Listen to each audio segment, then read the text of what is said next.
ഈശോമിശിഹായ്ക്ക് സ്തുതിയായിരിക്കട്ടെ. കുടുംബം, തിരുക്കുടുംബം വിചിന്തനം നമുക്ക് തുടരാം. ഇന്നും നമ്മൾ ധ്യാനിക്കുന്നത് തിരുക്കുടുംബത്തിലെ ഏറ്റവും പ്രധാനപ്പെട്ട കണ്ണിയായ യേശുവിനെ കുറിച്ചാണ്. നമ്മൾ കാണുകയുണ്ടായി യേശുവാകുന്ന ജ്ഞാനത്തെക്കുറിച്ച്. ഇന്ന് നമ്മൾ വിചിന്തനം ചെയ്യുന്നത് യേശുവിനെ കുറിച്ചുള്ള ജ്ഞാനത്തെക്കുറിച്ചാണ്. Knowledge about Jesus Christ. ഈ ഒരു അറിവ് നമ്മൾ സമ്പാദിച്ചാൽ നമ്മുടെ ജീവിതത്തിൽ അത് വലിയ നേട്ടമായിരിക്കും.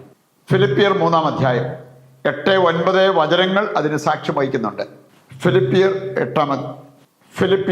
3-ാം അധ്യായം 8-9 വചനങ്ങൾ അതിന് സാക്ഷ്യം വഹിക്കുന്നുണ്ട്. അവിടെ പറഞ്ഞിരിക്കുന്നത് യേശുവിനെ കുറിച്ചുള്ള അറിവ് കൂടുതൽ വിലയുള്ളതാകയാൽ ബാക്കിയെല്ലാം ഞാൻ ഉച്ഛിഷ്ടമായി കണക്കാക്കുന്നു.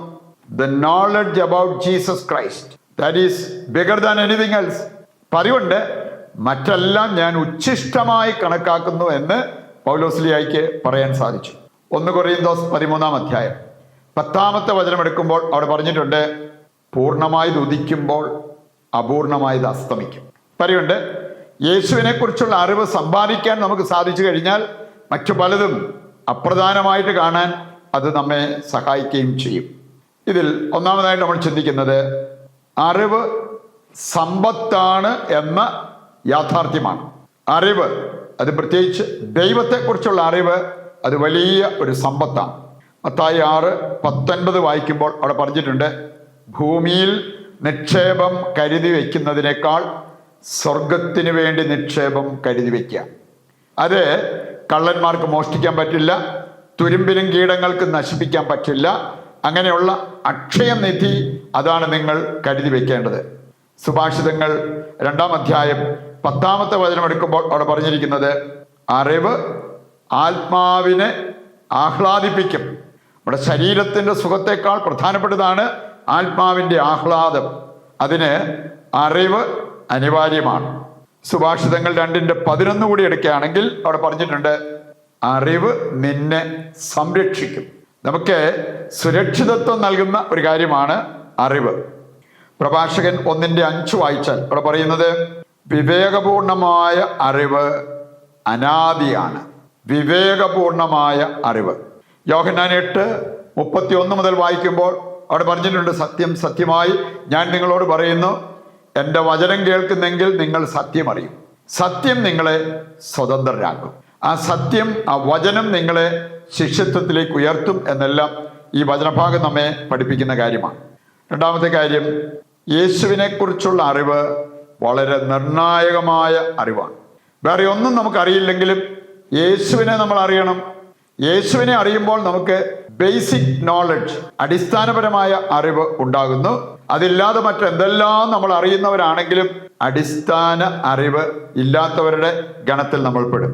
ഇതാണ് വിശുദ്ധ ബൊനവൻച്ചർ പ്രത്യേകമായിട്ട് നമ്മെ പഠിപ്പിക്കുന്ന ഒരു കാര്യം.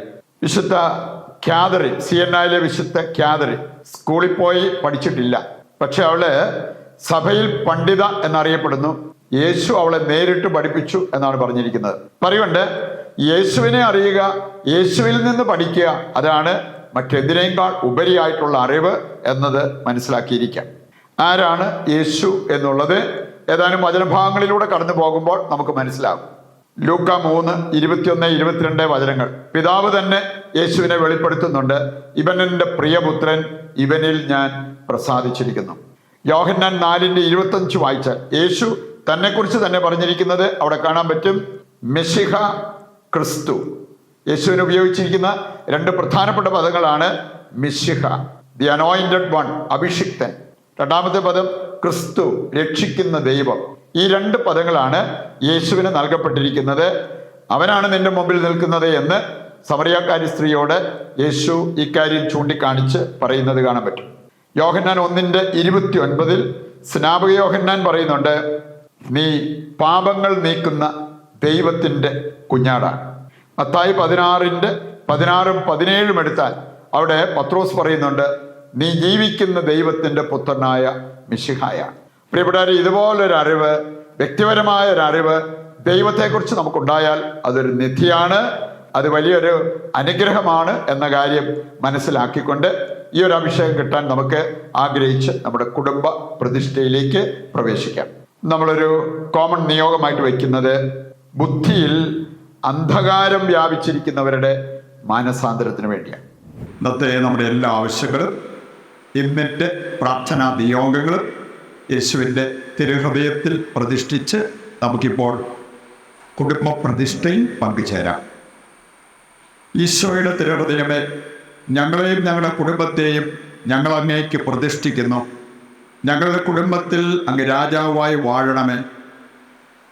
അങ്ങയുടെ തിരുരക്തത്താൽ ഞങ്ങളെ മുദ്ര ചെയ്യണമേ. ഞങ്ങളുടെ എല്ലാ ഉദ്യമങ്ങളെയും ആശീർവദിക്കുകയും എല്ലാ വിപത്തുകളിൽ നിന്നും ഞങ്ങളെ സംരക്ഷിക്കുകയും ചെയ്യണമേ. ഞങ്ങളുടെ പാപങ്ങൾ ക്ഷമിക്കുകയും മേലിൽ പാപം ചെയ്യാതിരിക്കാൻ ഞങ്ങളെ സഹായിക്കുകയും ചെയ്യണമേ. ഞങ്ങളുടെ കുടുംബത്തെ തിരുക്കുടുംബത്തിൻ്റെ സാദൃശ്യത്തിൽ രൂപപ്പെടുത്തണമേ.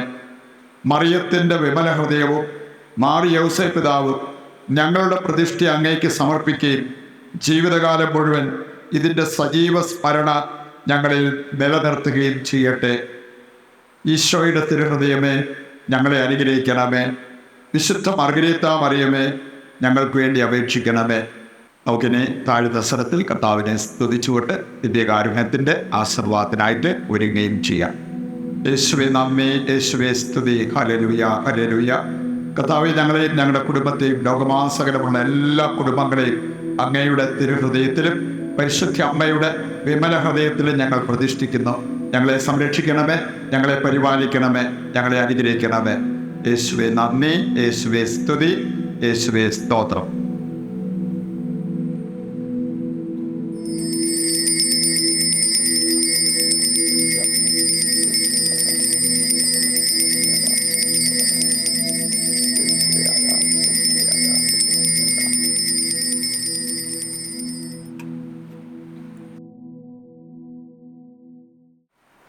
ഈശോയ്ക്ക് സ്തുതിയായിരിക്കട്ടെ. ദൈവം നിങ്ങളെ സമർത്ഥമായി അനുഗ്രഹിക്കട്ടെ.